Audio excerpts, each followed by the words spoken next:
So I thought it would be fun since we're both big World of Darkness fans, and man, I would love a vampire game locally to be going on, but I'm too busy to run one myself, and like nobody else is willing to do it.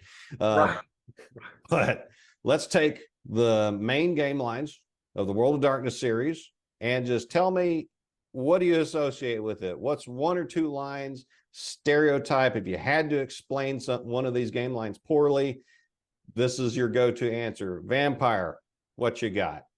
Favorite and the inter-party conflict. I love that. I think that's what drew me to it.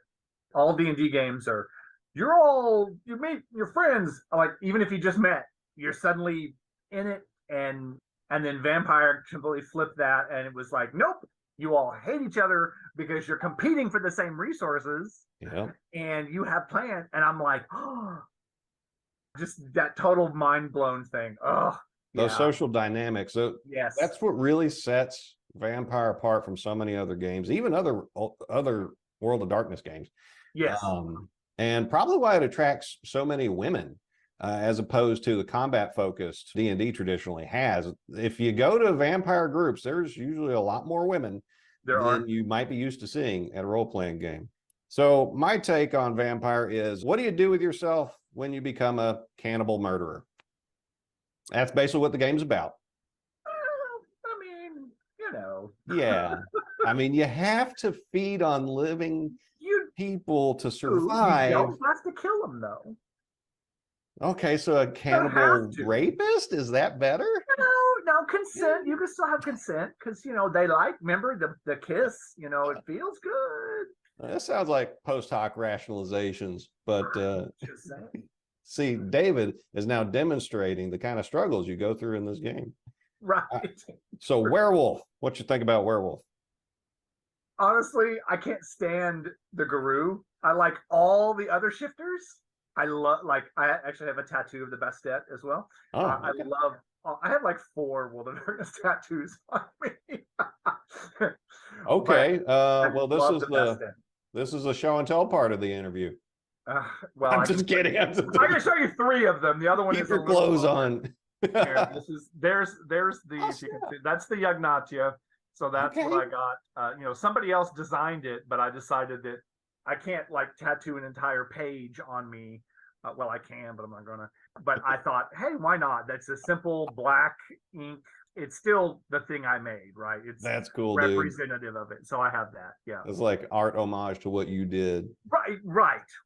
It was an easy way to kind of put that creation onto me permanently. So but no, I don't like the Guru at all. If you aggressively like to cause all your own problems while power gaming, Werewolf is for you. Absolutely.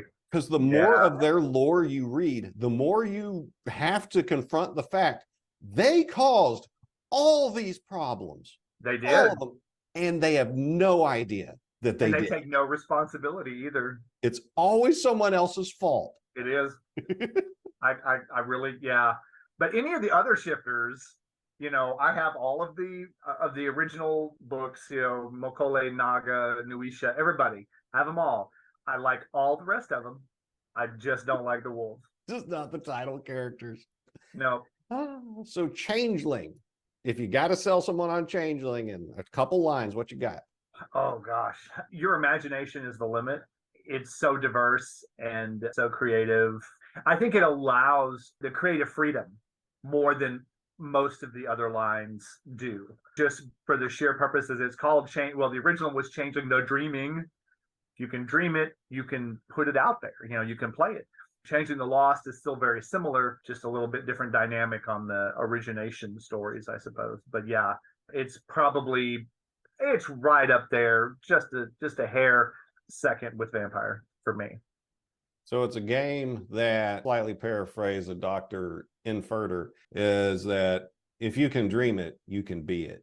Correct. Yeah. Now, to be fair to Changeling, I've never actually played it, so this is just from the outside looking in. When boredom and sitting still are the worst things in the world, fight back with your fursona. That's the impression. I mean, you're not wrong. Nothing but love to the changeling people. Nothing but love. I would like to play it at some point. I've got several of the books. I just got to read them. You're in luck. I'm going to run a changeling game at LongCon and probably at North Texas. Well, then, like, I'm your first interview. You could be Okay. my first changeling storyteller. Okay. Happy to do that. Wraith. I've only gotten to play Wraith a tiny bit. I mean, I know it's the world of darkness, but it is really dark and pretty, it's heavy. It's like, because if it's not, you're not doing it right. You're not doing these happy-go-lucky adventures. It's all dark and kind of hopeless and cool powers, cool setting. But I really think it takes a slightly another level to really be able to get in and play it well. And the group that I had was not that level. I've noticed that the World of Darkness games, and this is a strength, I don't think this is a weakness, that they demand a certain level of role-playing proficiency and eagerness, motivation from their players. And Wraith is a tough one because you start off dead. Right. And you ain't coming back. And so my other summaries, they're a little cheeky. This one, not so much, because in Wraith, it's too late to undo the things that went wrong, but you're still here for some reason. Mm-hmm. So what do you do now? And I think in life that question has a lot of significance, both for those of us who are still living and characters that are in the game. Say you've achieved your dream. Say you've gotten the $10 million mansion, the trophy concubines, and the Lamborghini and this and that. But what do you do now? Or your life is so effed, but you're still here. What do you do at this point? Right. It's a tough question. Mage. This will probably lighten the mood. Mage. Actually, I have some of the original Awakening stuff, but I have pretty much everything they did for New World of Darkness Mage the Ascension. I really enjoy it. I do love the way it's presented. They are also kind of annoying because the hubris factor. I think that's the main thing about Mage. It's all about hubris. It's all arrogance and, oh, look, I can do anything I want. It's a reality. I can do anything I want. As long as Paradox doesn't get you, but good luck with all that. Yeah, my take is really close to yours because, life was awful for most of humanity while we were in charge, but we still want that power back now that it's not ours. And humanity in general is doing better.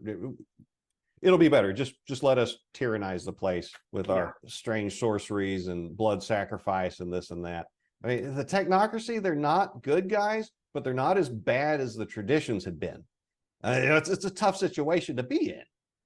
Yeah, I don't know about that. I can't. I despise the technocracy with everything. Oh, especially our LARP technocracy. I hate those people. They're terrible. So Mummy. What about Mummy? Okay, I love Mummy. The original was a little esoteric and kind of weird. Not a whole lot of meat. Yeah, it wasn't. It was sort of all over the place. They did issue some accessories that tried to bring in other cultures, like they had the South American type of mummies, because there are mummies in South America, and they had some in Asia, and so they tried to bring in a little more variety. I love it. And when it comes to New World, I love mummies as presented, and Mummy the Curse is just it gives you a little bit of H.P. Lovecraft in there with some connections, and I mean the City of Pillars, Irem, that's straight out of Lovecraft and Clark Ashton Smith. It's great. I really, really like it. But it can be very difficult to play unless you're all mummies. Very difficult as a crossover. So since you pointed out how awesome that edition is, I haven't checked that one out. So all my stereotypes coming from the older one: fucking and fighting throughout eternity with mandatory timeouts. That's kind of, yeah. Basically. Yeah. And that's kind of what it is in the new one too, because again, you have a time limit. This one is way more built in though as the mechanic. Really? Without going too detailed, you start at basically how everybody else, you get embraced as a vampire, you're a neonate, and your generation is really up there, so you don't have a lot of power. Mummies the complete opposite. Mummies start at max power. and then it starts going down, because the longer you're awake, the quicker you burn through that power. You basically have, they describe it as about a year of game time. You're supposed to have a great project that you've been working on for millennia, but you only can do it for a year at a time. So you've been asleep about 1,500 years, and you're like, what was my project again? Where did I leave off? So yeah, that's kind of the thing.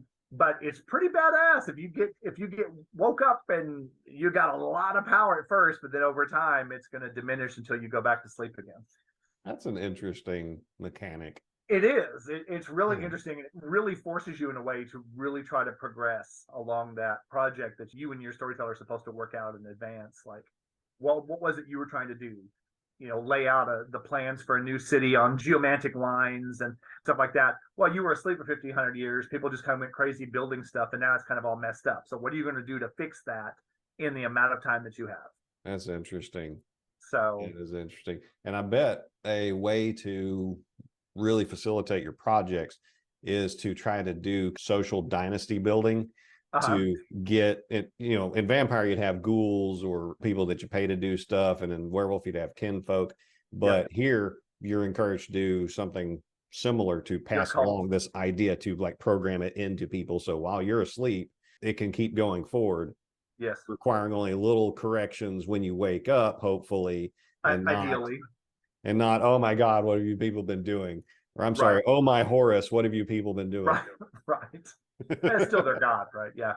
Mummy has cult. That is your main thing. And there are merits you can take that allow your cult to endure for millennia. Their children, their children's children, they may never have met you yet in person, but someday they hope they will, and they continue doing the orders you have given them. So that's the mechanic that basically allows you to wake up in the modern era and have helpers be like, hey, well, last time you were awake, we just had fire and a chariot. Now we've got the internet. So a little bit's happened, Good luck catching up on that. Yeah. But yeah, good point. Were there any lines that I missed that spring to mind from the World of Darkness? Well, let me look at myself. They did do Demon the Fallen. Demon. How did I forget Demon? Yeah, give me your take. Demon the Fallen was amazing. I really, really enjoy it. I think the powers are broken. Powers are similar in a way to Mage, which Mage is also kind of broken. But their whole origin and the idea that they literally do manipulate creation in ways that even mages don't, it was really kind of fascinating. And the idea that you're in a human body that died, you make a bargain at the point of death. So you get to design, did the spirit come to you you committed suicide, or you were in a terrible car wreck, or you're about to succumb to cancer or something, and you agree that this thing will inhabit you and you'll be alive again, but it does have a lot of say in what goes on. So it's an interesting, it's kind of like a Wraith, kind of, but you've got these really cool powers and this really interesting origin. And all right, quick question for you to settle the in-game lore dispute, at least last I checked on it. Kupala, earthbound demon or corrupted nature spirit? Which is he? Now, for those who have no idea who Kupala is, he's a very important figure in particularly the Transylvania Chronicles and in general the vampire game, especially when it comes to the Zemisky clan. I'm going to have to go with Earthbound because there's more hints in canon stuff that basically paints it as an Earthbound demon. And actually, I'll have to find the source, but they actually kind of go through and discuss several of the original Earthbound and how, like, where they were put. Somebody got put in a little statue. He's the only one that's mobile. Yep. And his I've cult got that book. carries him around, and it's like it starts like somewhere in Eastern India, some of the ancient cultures over there that find this, maybe it was a stone, but then they carve it into a little statue or something like that. But yeah, he's the only one that's mobile. The rest of them are basically trapped in one location, but Kupala isn't Earthbound. Yeah. Agreed. Because like lore books I read, they would step to the line of admitting it, but then they'd be like, well, but and that's a strength because it fires imagination and makes you fill in the gaps. And that's one of Right. the things that they traditionally did well with World of Darkness material.